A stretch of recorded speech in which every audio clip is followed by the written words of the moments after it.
नमस्कार, BS TV देख रहे हैं आप। बहुत स्वागत है आपका। मैं हूं आपके साथ ऋषभ राय। बुलेटिन की शुरुआत करेंगे इस खास खबर के साथ, जहां मध्य प्रदेश के सबसे पुराने और ऐतिहासिक मेलों में से एक ग्वालियर का श्रीमान माधवराव सिंधिया व्यापार मेला इस बार भी विवादों में घिरा हुआ है। और रियासत काल में सिंधिया राजवंश द्वारा शुरू किया गया ये मेला कभी केवल पशु व्यापार तक सीमित था, लेकिन आज इसका कारोबार यहां पर 3,000 करोड़ रुपए से ज्यादा तक पहुंच चुका है। बावजूद इसके ये मेला अब अपनी पुरानी पहचान खोता जा रहा है। अब इस मेले पर सियासत भी शुरू हो गई है। इसी पर देखिए हमारी ये खास रिपोर्ट। इस साल मेला प्रबंधन ने दुकानों के आवंटन की प्रक्रिया को डिजिटल बनाया है। दावा किया जा रहा है कि ऑनलाइन रजिस्ट्रेशन से देश भर के व्यापारी मेले में भाग ले सकेंगे, लेकिन पुराने दुकानदारों का आरोप है कि ऑनलाइन प्रक्रिया के नाम पर 800 से अधिक पारंपरिक दुकानदारों को बाहर कर दिया गया है। आरोप है कि कुछ दुकानों को ब्लैक में बेचा जा रहा है और गरीब दुकानदारों के हक छीने जा रहे हैं। जो ज्यादा डालेगा उसको पोर्टल ऑटोमेटिक ओके कर देगा, बोली वही लगाएगा जो 10,000 रुपये जमा होंगे। और जिनकी बोली लग गई वो 24 घंटे के अंदर पैसा जमा करेगा, नहीं करेगा तो उसकी मनी पूरी लैप्स हो जाएगी। और जिन्होंने लगाई, जिनकी दुकानें नहीं मिली उनको वापस हो जाएगी। तो हमारी 850 दुकानों के पीछे ये गलत कर रहे हैं। अगर नए लोगों को देना है, हम कह रहे हैं नए को दो, 300-400 दुकानें एक्स्ट्रा बनाओ ना, जो टीन सेट बना खाली पड़ा था उनको तो उनमें से दे दो। भाई हमारी दुकानों को क्यों आप परेशान कर रहे हो, ये हमारा कहना है। आपकी बार हमारे साथ बहुत धोखा हो रहा है, हम बहुत परेशान हैं क्योंकि कह रहे हैं कि ये आपका 20 साल पुराना दुकान नहीं, हम नहीं देंगे। जब हमारे नाम पे आवंटन किया गया था, डबल किराया लिया गया था, क्यों लिया गया था? उस वक्त नया नहीं दिखा, मैं बाहरी नहीं दिखा, बिहारी नहीं दिखा, बेरोजगारी नहीं दिखा। कांग्रेस ने भी इस मुद्दे पर सरकार को घेरा है। कांग्रेस का कहना है कि बीजेपी सरकार आने के बाद से ग्वालियर व्यापार मेले के साथ सौतेला व्यवहार किया जा रहा है। कभी ये मेला पूरे देश में प्रसिद्ध था, लेकिन अब प्रशासनिक अनदेखी और राजनीतिक दखल से इसका स्वरूप बिगड़ रहा है। देखिए, ग्वालियर मेला एक समय हिंदुस्तान का नंबर 1 मेला था, और कोई मेला जब इस ऊंचाई तक पहुंचता है तो उसे और आगे बढ़ना चाहिए। लेकिन मध्य प्रदेश में जब से बीजेपी की सरकार है तब से मेला सिकुड़ता जा रहा है, लूटमार मची हुई है। मेले की आधी जो ज़मीन है वो लगभग बेच दी गई है या किराए पर दे दी गई है, जबकि उसका विस्तार और ज़्यादा किया जाना चाहिए था। और ये व्यापारियों की जो समस्या है ये केवल इस साल की नहीं है, हम 20 साल से देख रहे हैं। व्यापारी परेशान होते रहते हैं, ब्लैक में दुकानें उनको लेना पड़ती हैं। भारतीय जनता पार्टी से जुड़े हुए लोगों को 10-10, 20-20, 50-50 दुकानें आवंटित हो जाती हैं, और आखिरी टाइम पर व्यापारियों को दुकानें दी जाती हैं, लेट हो जाते हैं। मेला वो समृद्धि नहीं पा रहा है जो पहले से था। तो मेले का वैभव सिकुड़ता जा रहा है, कम होता जा रहा है, व्यापारी परेशान हो रहे हैं। वहीं बीजेपी ने कांग्रेस के आरोपों को बेबुनियाद बताया। बीजेपी का कहना है कि राज्य सरकार मेले के वैभव को बरकरार रखे हुए है। ऑनलाइन रजिस्ट्रेशन से पारदर्शिता बढ़ेगी और देश भर के व्यापारी इसमें भाग ले सकेंगे। नहीं तो बहुत ही निराधार तरीके के आरोप हैं। सरकार की ज़मीन है, वो कोई कैसे हड़प लेगा वो। और वो तो 100 साल से अधिक मेले के हो गए, काफ़ी कुछ परमानेंट वहाँ पर उसका भवन भी है, कई सारे कार्यक्रम वहाँ होते भी हैं। तो ये आरोप इस तरह लगाना तो मेरा मानना है कि निराधार है। ये बात सही है कि ये सलाह होनी चाहिए कि उसका सही उपयोग हो। जो मेले का परिसर इतना बड़ा है, काफ़ी सारा वहाँ पर सुविधाएं भी हैं, उनका उपयोग अच्छी तरह हो, इसके लिए शासन ने काम करना चाहिए, बात सही है। पर इस तरह के आरोप लगाना मेरा मानना है कि ये बिल्कुल सही नहीं है। मेला प्रबंधन का भी कहना है कि दुकानों की खरीद फरोख्त में गड़बड़ी रोकने के लिए ही ऑनलाइन सिस्टम लागू किया गया है। साथ ही आरटीओ टैक्स छूट के प्रस्ताव को शासन स्तर पर भेजा गया है। ये दुकानें जितनी मेले में चिन्हित दुकानें हैं, वो चिन्हित दुकानें सभी व्यापारियों को ही दी जाएंगी। और जो उसकी प्रक्रिया शुरू हो चुकी है, 14 अक्टूबर से शुरू हो चुकी है, तो ये सेक्टर वाइज दुकानें निकलती जा रही हैं। और 1600-1700 दुकानें अभी तक ऑनलाइन के लिए आ चुकी हैं पोर्टल पे। ये कंटिन्यू प्रोसेस है, आती रहेंगी, सभी करते रहेंगे। सारे लोग, चाहे चबूतरा सेक्टर हो, चाहे टीन सेट सेक्टर हो, सारे सेक्टर के लोग भर रहे हैं। चबूतरा सेक्टर जो सबसे छोटा सेक्टर है, जो खुले में लगता है, उसके 278 में से 237-240 आवेदन आ चुके हैं। और उससे छोटे व्यापारी कौन होगा? सारे लोग कर रहे हैं। अगर मेला प्राधिकरण ब्लैक करेगा किस हिसाब से, आप भी बताइए, आप मीडिया के हैं, कैसे ब्लैक करेगा? ऑनलाइन तो ट्रांसपेरेंसी है, कोई भी चेक कर सकता है उसको। मेला प्राधिकरण कैसे कर सकता है उसको? ग्वालियर व्यापार मेला अब राजनीतिक खींचतान और प्रशासनिक सुस्ती की भेंट चढ़ता दिख रहा है। पिछली बार की तरह इस बार भी मेले के उद्घाटन और तैयारियों को लेकर असमंजस बना हुआ है। उम्मीद यही है कि जब मेला 25 दिसंबर से शुरू हो तो वो अपनी ऐतिहासिक पहचान और भव्यता के साथ लौटे, क्योंकि ग्वालियर व्यापार मेला सिर्फ व्यापार नहीं, ग्वालियर की परंपरा और गौरव का प्रतीक है। BSTV के लिए ग्वालियर से प्रहलाद सेन की रिपोर्ट।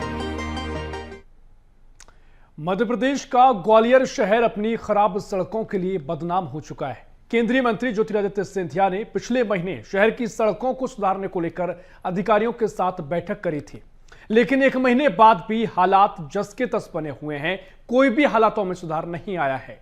गड्ढों, धूल और जाम से परेशान जनता अब मंत्री सिंधिया से ही सवाल पूछ रही है। आखिर उनकी बैठकों का क्या हुआ, इसका असर क्या हुआ, तमाम सवाल भी से लेकर देखने को मिल रहे हैं। इसी पर देखिए ये खास रिपोर्ट। शहर की सड़कों का हाल बेहाल है। केंद्रीय मंत्री ज्योतिरादित्य सिंधिया ने ग्वालियर कलेक्टर कार्यालय में 2 बार बैठक लेकर अधिकारियों को सख्त निर्देश दिए थे कि शहर की सड़कें जल्द से जल्द ठीक हो जाएं। उन्होंने सड़कों को 3 कैटेगरी रेड, येलो और ग्रीन में बांटकर सुधार का एक्शन प्लान तैयार किया था। सिंधिया के निर्देशों को 30 दिन से ज्यादा बीत चुके हैं, लेकिन शहर की हालत में कोई खास बदलाव नहीं दिखा। झांसी रोड, जो शहर का मुख्य प्रवेश मार्ग है, वहाँ महीनों से सड़कें खुदी पड़ी हैं। सीवर और वाटर लाइन का काम पूरा हो जाने के बाद भी सड़कें अब तक ठीक नहीं हुई। इस वजह से लगातार जाम लगता है और धूल से राहगीर और ट्रैफिक पुलिसकर्मी दोनों परेशान हैं। सर दिक्कत तो होती है, क्योंकि धूल उड़ रही है, रोड का पीछे काम भी नहीं चल पाया। अभी काफी दिनों से इसमें धूल ज्यादा उड़ रही है तो दिक्कत होती है, इसलिए मास्क लगाना पड़ता है। सांस लेने में भी दिक्कत है। हाँ, सांस लेने में और सभी जगह दिक्कत रहती है। एकदम धूल भर जाती तो दिक्कत आती है। जनता के साथ साथ अब विपक्ष भी सिंधिया पर हमलावर है। कांग्रेस का कहना है कि सिंधिया की बैठकें सिर्फ दिखावा है और जनता को गुमराह किया जा रहा है। जब क्षेत्रीय सांसद मीटिंग करते हैं तो अन्य लीडर और बल्कि यहाँ के जो प्रभारी मंत्री तुलसी सिलावट गायब रहते हैं, तो किस प्रकार का समन्वय होगा। एक इवेंट का आयोजन मुझे लगता है कि ज्योतिरादित्य सिंधिया ने यहाँ पे आके किया, सबको दिखाया। उस मीटिंग में उन्होंने समीक्षा की, बड़े बड़े वादे किए ग्वालियर से कि 3 हरे, नीले, लाल गड्ढों में विभाजित करके पूरी की पूरी एक रिपोर्ट बनाई, किस प्रकार से जो काम होगा वो कैरी आउट किया जाएगा। लेकिन हुआ क्या, अंततः तो आप देख रहे हैं। वहीं बीजेपी की वरिष्ठ नेता और पूर्व महापौर समीक्षा गुप्ता ने भी शहर की दुर्दशा को स्वीकारा है। उन्होंने कहा कि एक सड़क बनती नहीं तब तक दूसरी बार विकास या सीवर लाइन के नाम पर खोद दी जाती है। चीज़ मानती हूँ कि प्रॉपर सीवरेज और वाटर की लाइन होनी चाहिए, क्योंकि बार बार जो सड़कें खुद थी, आज आप देखें कि बहुत जो नॉर्म अच्छी सड़कें थी उनको सीवर के बड़े बड़े पाइप डाले जा रहे हैं, उन सड़कों को भी खोदा जा रहा है। कई इलाके गड्ढों से भरे पड़े हैं। ग्रामीण इलाकों की हालत तो और भी बदतर है। कुल मिलाकर ग्वालियर की सड़कें प्रशासनिक लापरवाही का प्रतीक बन गई है। तमाम प्रयासों के बावजूद शहर की तस्वीर नहीं बदली और जनता अब भी जवाब मांग रही है। ग्वालियर की सड़कें चलने लायक कब बनेंगी? BSTV के लिए ग्वालियर से प्रहलाद सेन की रिपोर्ट। और चलिए अब बात वर्चस्व की लड़ाई की। ग्वालियर बीजेपी के दिग्गज नेताओं का गढ़ माना जाता है और केंद्रीय मंत्री ज्योतिरादित्य सिंधिया, विधानसभा अध्यक्ष नरेंद्र सिंह तोमर, वरिष्ठ नेता जयभान सिंह पवैया और सांसद भरत सिंह कुशवाहा, इन चारों को इस शहर में बड़ा राजनीतिक प्रभाव है, इनका प्रभाव देखने को मिलता है। लेकिन अब यही दिग्गज नेता आपस में आमने सामने दिखाई दे रहे हैं। गुटबाजी के इस माहौल में बीजेपी संगठन को मुश्किल में डाल दिया है। देखिए हमारी एक खास रिपोर्ट।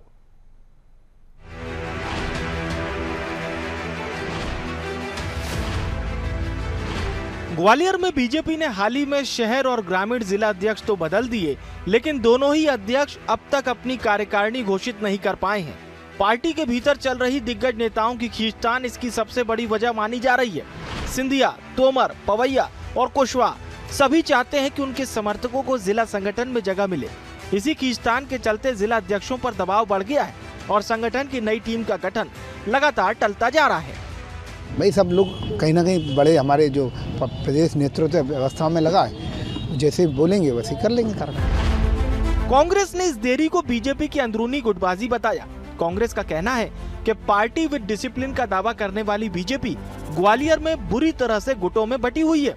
देखिए, भारतीय जनता पार्टी बड़ी बड़ी बात करती है, अपने आप को विश्व की सबसे बड़ी पार्टी बताती है और एक तरह से वो लोग शुचिता की बात करते हैं, कैडार की बात करते हैं, डिसिप्लिन की बात करते हैं। और आज स्पष्ट हो गया जिस प्रकार से ग्वालियर चंबल अंचल आप देखिए, सिंधिया गुट जो है मोदी नरेंद्र सिंह तोमर गुट है या अन्य गुट जो हैं, उन गुटों में रस्साकसी हो रही है, वो अपना संगठन तक नहीं बना पा रहे। तो आप समझ सकते हैं कि भविष्य में ये किस प्रकार से पार्टी चलाएंगे। और मुझे लगता है कि इस समय का इंतज़ार सभी को था, क्योंकि जैसे ही ये सत्ता में आए और लूट मचाई, तो लूट में जो भागीदारी नहीं हो पा रही, मुझे लगता है वही कारण है कि आज जो संगठन की संरचना इनकी हो रही है उसमें भी इनको बहुत दिक्कतें आ रही हैं। वहीं बीजेपी का कहना है कि संगठन में किसी तरह की गुटबाजी नहीं है। पूर्व सांसद विवेक नारायण शेजवलकर का कहना है कि नेता फिलहाल चुनावी व्यस्तताओं में हैं और बिहार चुनाव के बाद कार्यकारिणी की घोषणा हो जाएगी। नहीं, रस्साकसी की बात तो मेरे समझ में नहीं आ रही, पर यह बात सही है कि लोगों के मत हो सकते हैं, अच्छा संगठन बने, अच्छे लोग संगठन में आए, इसलिए सबकी सलाह लेना ज़रूरी भी है। लोग सलाह देते भी होंगे। और हम जहाँ तक घोषणाओं का सवाल है, घोषणाएं प्रारंभ हो चुकी हैं। इंदौर की हो गई, मेरे ख्याल से गुना की भी हो गई, और भी कई जगह की हो रही हैं, ग्वालियर की भी हो जाएगी।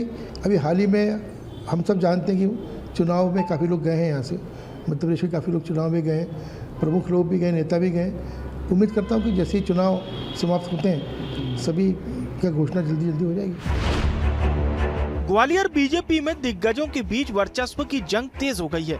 संगठन नई टीम बनाने को लेकर असमंजस में है और पार्टी नेतृत्व को अब सबको साध कर संतुलन बनाना बड़ी चुनौती बन गया है।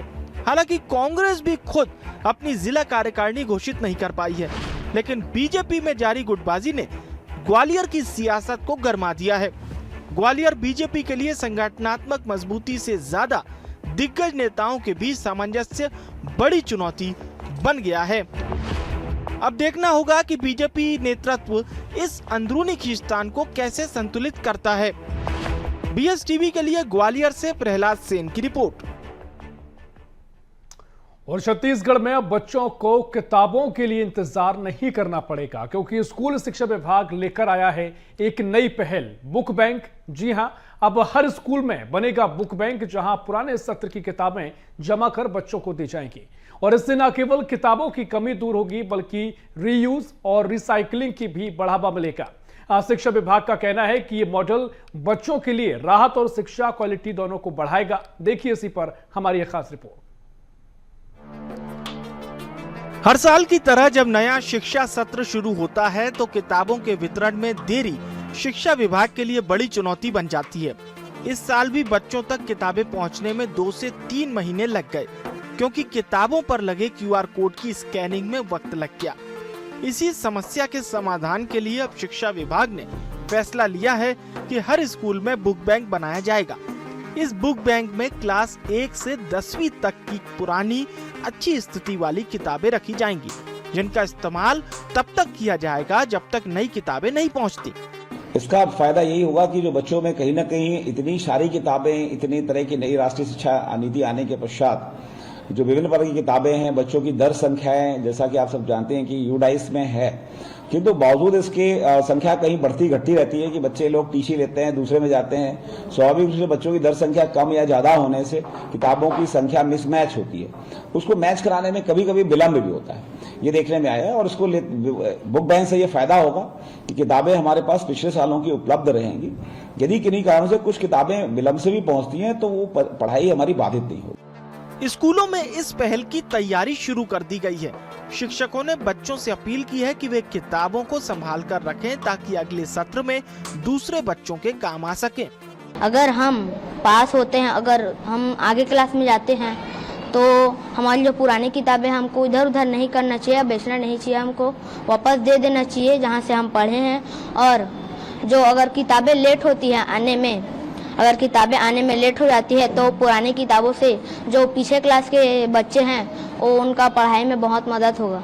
सरकार द्वारा ये जो नई पहल हुई है कि जो बच्चे पास आउट कर जाते हैं वो अपनी बुक्स को स्कूल में वापस करेंगे, और वो जो पीछे आने वाली जो क्लास के बच्चे हैं उनके लिए काफ़ी मदद होगी इससे पढ़ाई होने में। और कई बार क्या होती है, प्रिंटिंग नहीं हो पाती है, बुक्स लेट आती है, तो इससे पढ़ाई प्रभावित नहीं होगी।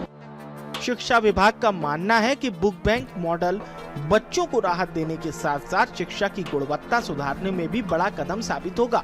ये मॉडल न सिर्फ किताबों की कमी को दूर करेगा, बल्कि बच्चों में साझेदारी और जिम्मेदारी की भावना भी बढ़ाएगा। BSTV के लिए रायपुर से करिश्मा सोनी की रिपोर्ट। और जबलपुर में 3 दिवसीय इंडियन डिफेंस मैन्युफैक्चरिंग कॉन्क्लेव 2025 का सफल आयोजन संपन्न हो चुका है। इस कार्यक्रम में देश भर की सरकारी और निजी रक्षा उपक्रमों, एमएसएमई वेंडर्स और उद्यमियों ने सक्रिय भागीदारी दर्ज कराई। कॉन्क्लेव में नई तकनीकी, स्वदेशी उत्पादों और स्थानीय वेंडर्स के अवसरों पर विशेष चर्चा करी गई। माइंस प्रोटेक्टिव व्हीकल और भारत निर्मित धनुष तोप में इस्तेमाल होने वाले बेयरिंग सिस्टम का प्रदर्शन विशेष आकर्षण का केंद्र रहा।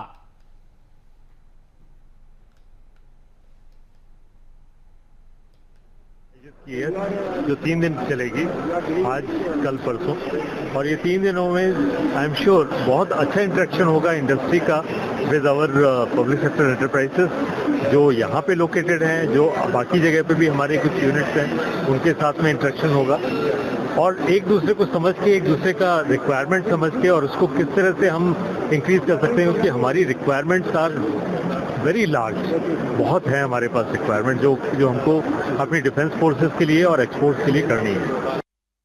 भारत सरकार रक्षा उत्पादन मंत्रालय द्वारा एक बड़ा ही बृहद आयोजन जो है संस्कारधानी जबलपुर में किया जा रहा है, जो कहीं ना कहीं रक्षा उत्पादन क्षेत्र के लिए एक क्रांति साबित हो सकता है। इस वक्त हम व्हीकल फैक्ट्री जबलपुर के ही परिसर में मौजूद हैं, जहां पर एक बड़ा कॉन्क्लेव जो है उसकी शुरुआत हुई है। सबसे पहले उन तस्वीरों को आप देखिए और समझिए, जो कहीं ना कहीं भारत की स्वदेशी ताकत को झलकाता है। इंडियन डिफेंस मैन्युफैक्चरिंग कॉन्क्लेव 2025 पे ये वही माइन प्रोटेक्टेड व्हीकल है जो देश की सरहदों पे या फिर देश की सीमाओं में या इवन उन नक्सल प्रभावित हिस्सों में जवानों की रक्षा करती है, दुश्मनों के छक्के छुड़ाती है, जहां तमाम जवान जो है वो तैनात होते हैं। सबसे शुरुआत में जो है आप देख सकते हैं ये माइन प्रोटेक्टेड व्हीकल है जो कि 4x4 है।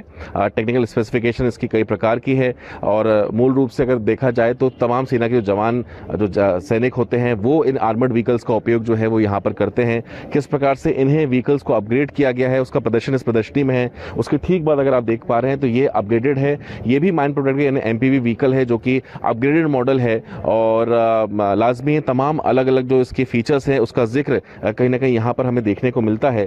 इसमें कैमरा भी है, रिकवरी विंच भी है, रोटेटिंग सर्चिंग लाइट्स भी है। अगर रात के अंधेरे में भी इस व्हीकल से अगर कोई ना कोई दुश्मन की हरकत को कैद करना है, देख सकते हैं पूरा हिस्सा जो है अमूमन कम ही होता है जब इन तमाम तस्वीरों को अपने कैमरे पे कोई कैद कर पाता है। सरहदों की बात हमने कर ली या फिर नक्सल प्रभावित छत्तीसगढ़ जिले जैसे राज्य में भी इन व्हीकल्स की सप्लाई जो है वो होती है।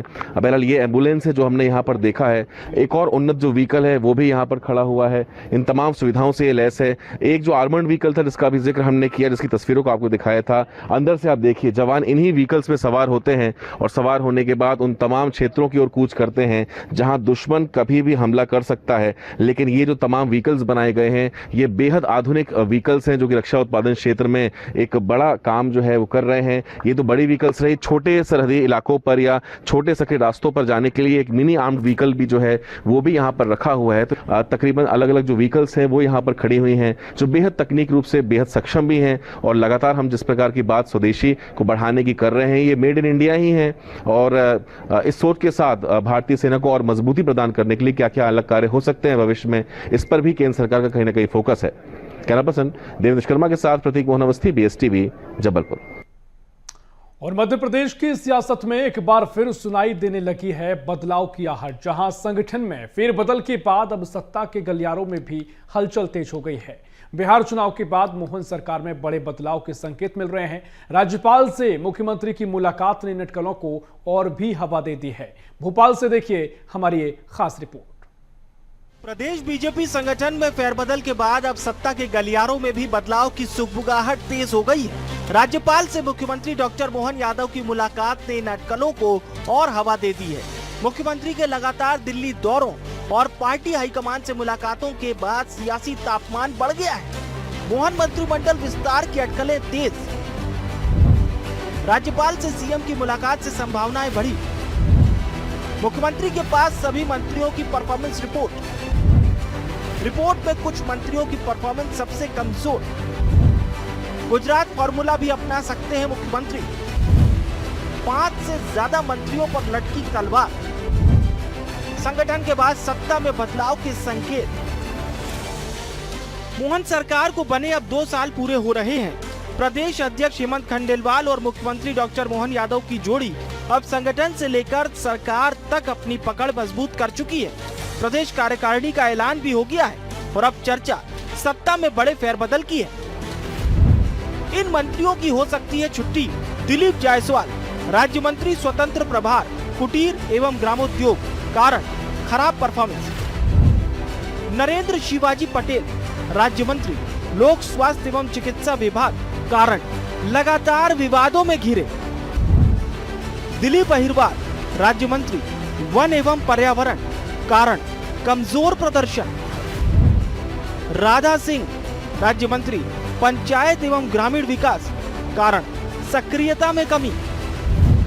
नागर सिंह चौहान मंत्री अनुसूचित जाति कल्याण, कारण कटनी खदान का नोटशीट विवाद। सूत्रों के मुताबिक मुख्यमंत्री के पास सभी मंत्रियों की परफॉर्मेंस रिपोर्ट है और रिपोर्ट में कई चेहरों का प्रदर्शन बेहद कमजोर बताया गया है। ऐसे में 5 से ज्यादा मंत्रियों की कुर्सी पर खतरा मंडरा रहा है कि बिहार के चुनाव परिणामों के बाद यदि मध्य प्रदेश के मंत्रिमंडल का पुनर्गठन होता है तो इससे इनकार नहीं किया जा सकता। उसके 2 कारण हैं। एक तो मंत्रियों के कुछ स्थान भी रिक्त है और बहुत संभव है कि किसी मंत्री के स्वास्थ्य में को देख करके अगर मंत्रिमंडल में उनको उनके स्थान पर किसी दूसरे को स्थान दिया जाए तो कोई आश्चर्यजनक बात नहीं है। कुछ मंत्रियों के बारे में ये हो सकता है कि उनकी परफॉर्मेंस को लेकर के उनको कुछ और दायित्व दिया जाए और मंत्रिमंडल में किसी और सदस्य को शामिल किया जाए। लेकिन बिहार चुनाव के बाद इसकी संभावना बहुत ज़्यादा प्रबल है कि मंत्रिमंडल का पुनर्गठन तो होगा। बिहार चुनाव के बाद मंत्रिमंडल में बदलाव लगभग तय है। कई मंत्रियों के विभाग बदले जाएंगे और कुछ नए चेहरों को जगह मिल सकती है। मंत्रिमंडल विस्तार के साथ साथ निगम मंडल और अन्य राजनीतिक नियुक्तियां भी लगभग तय मानी जा रही है। प्रदेश अध्यक्ष हेमंत खंडेलवाल ने भी संकेत दिए हैं कि अगला दौर जल्द शुरू होगा। अभी प्रदेश की कार्य समिति हमने हमारे पदाधिकारियों की घोषणा की है। इसके बाद बाकी भी जो हमारे पदाधिकारी बनना है उसके बारे में भी जल्दी हम निर्णय लेंगे और सारे वो काम जो संगठन और सरकार को मिलकर करने हैं उसमें हम निश्चित समय पे हर पदों को भरेंगे भी और हमारे कार्यकर्ताओं को जहां पे हमें एडजस्ट करना है, जहां बनाना है, उसे बनाएंगे। मंत्रियों के काम का आकलन जारी। क्षेत्रीय संतुलन के लिए नए चेहरों को मौका, पुराने चेहरों पर भी पुनर्विचार संभव। कैबिनेट में अब भी 4 सीटें खाली। सरकार सभी मंत्रियों के कार्यों, नवाचारों और विकास योजनाओं की प्रगति का विश्लेषण कर रही है। फिलहाल मुख्यमंत्री सहित कुल 31 मंत्री हैं, जबकि 35 की अनुमति है, यानी 4 नए चेहरों के आने की पूरी गुंजाइश। यही बात तो हम लगातार कहते हैं कि भारतीय जनता पार्टी से न सत्ता संभल रही है, न संगठन संभल रहा है। जिस तरीके से कालिक पुत रही है इनके कार्यालयों में और उसके बाद पुतले जल रहे हैं, ना संगठन में कोई किसी की बात सुन रहा है, तो ये साफ साफ दिख रहा है कि भारतीय जनता पार्टी पूरे तरीके से छिन-मिन हो गई है, गुटों में बटी हुई है भारतीय जनता पार्टी। इसलिए हम कहते हैं कि जिनके अपने घर शीशे के होते हैं वो दूसरों के घर पत्थर नहीं फेंकते।